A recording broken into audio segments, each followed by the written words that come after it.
छू भी नहीं सकते थे। तो क्या ये हमारे साथ अत्याचार नहीं था? क्या किसी ईश्वर को कहना नहीं चाहिए था कि भाई ये भी ईश्वर के बच्चे, ये भी मेरे बच्चे, इनके साथ इतना अत्याचार क्यों? लेकिन कोई नहीं आया 33 करोड़ में से।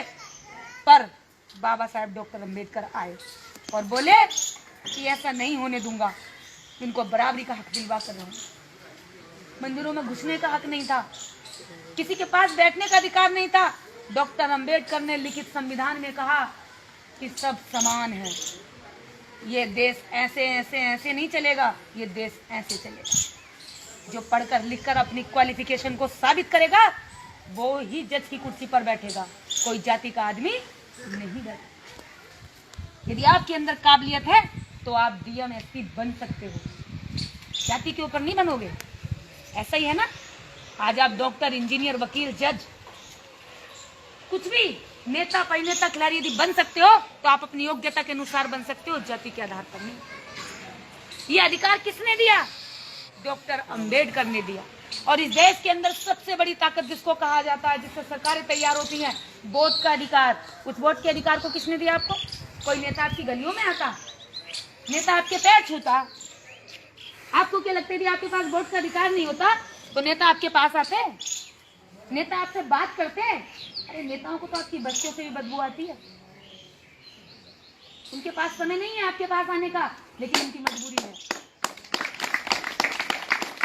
किसकी बदौलत आते हैं वो आपके पास? आपके वोट की शक्ति को लेने आपके पास आते। इन औरतों के पास भी आते जिन औरतों को कोई पूछता भी नहीं था। पूछता क्या कोई तुम्हें? ये शक्ति किसने दी तुम्हें? वोट की शक्ति किसने दी? ये वोट की शक्ति बाबा साहेब डॉक्टर अंबेडकर ने दी। और इस शक्ति को देने के लिए डॉक्टर अंबेडकर ने जानते कितनी कुर्बानियां दी?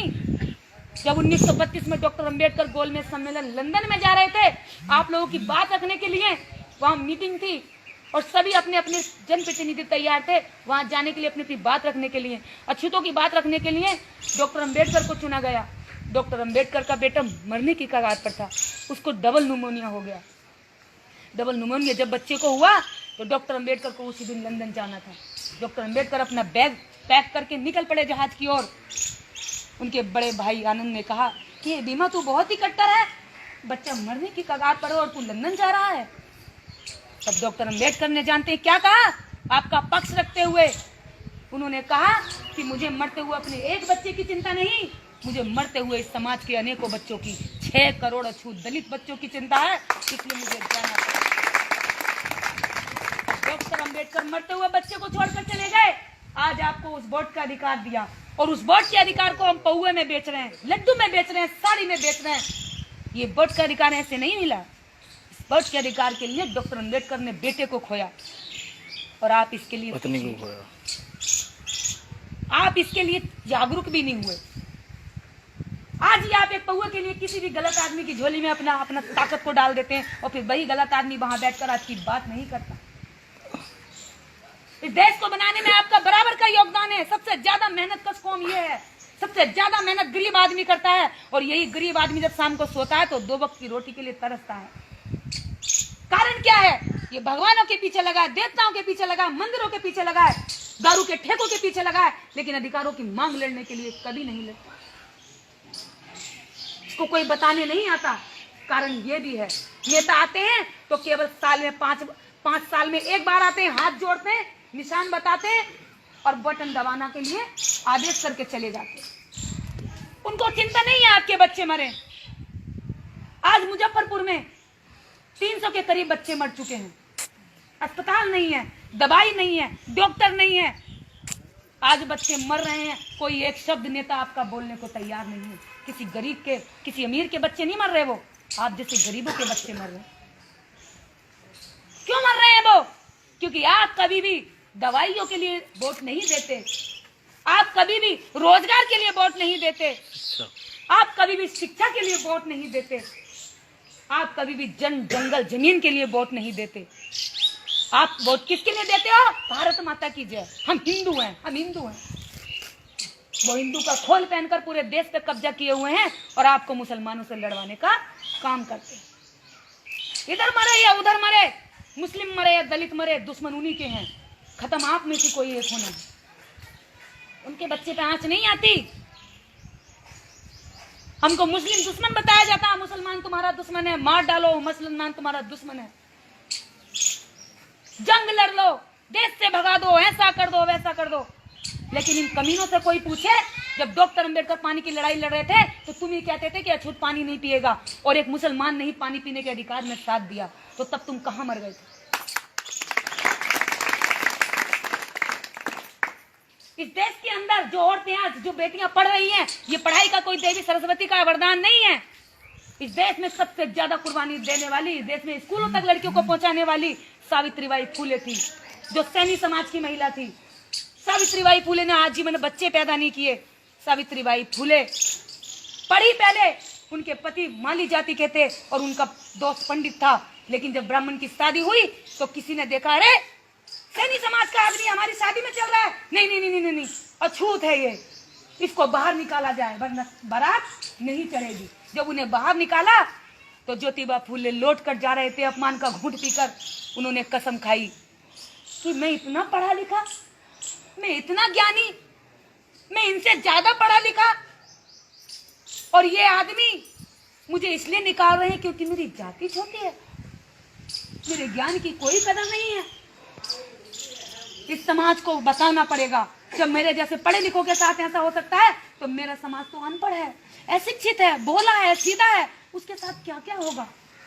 उन्हें चिंता आई, जब उन्हें चिंता आई तो उन्होंने ये देखा कि समाज को कैसे सुधारा जाए, तो सुधारते सोचते सोचते रात भर उन्होंने इस निष्कर्ष पे पहुंचे कि पहले महिलाओं को सुधारा जाए, क्योंकि बच्चों को संस्कार देने वाला पुरुष नहीं, माँ होती है।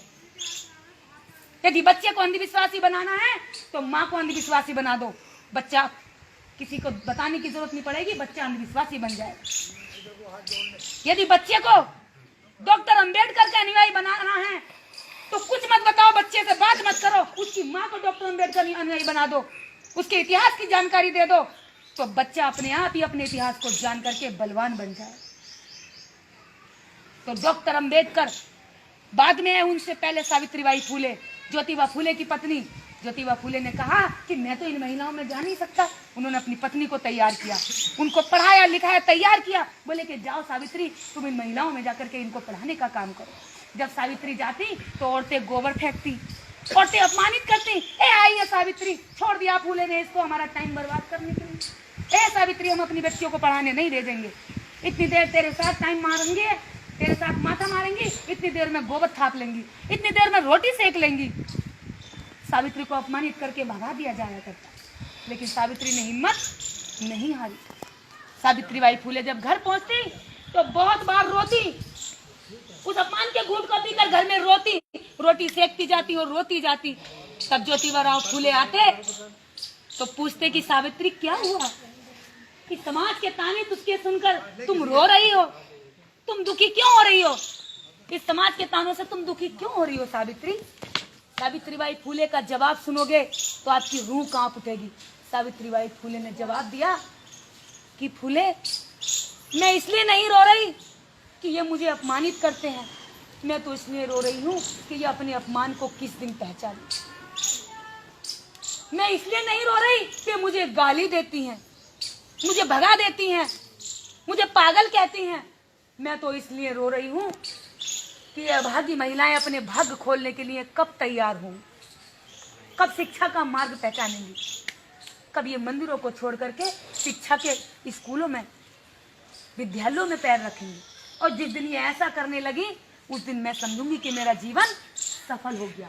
सावित्रीबाई फूले ने आज से 100 साल पहले ये बात कही, 150 साल पहले, और आज फिर एक माँ चाहती है कि मेरी बेटी स्कूल में जाकर पढ़ाई करे। ये किसका विचार है?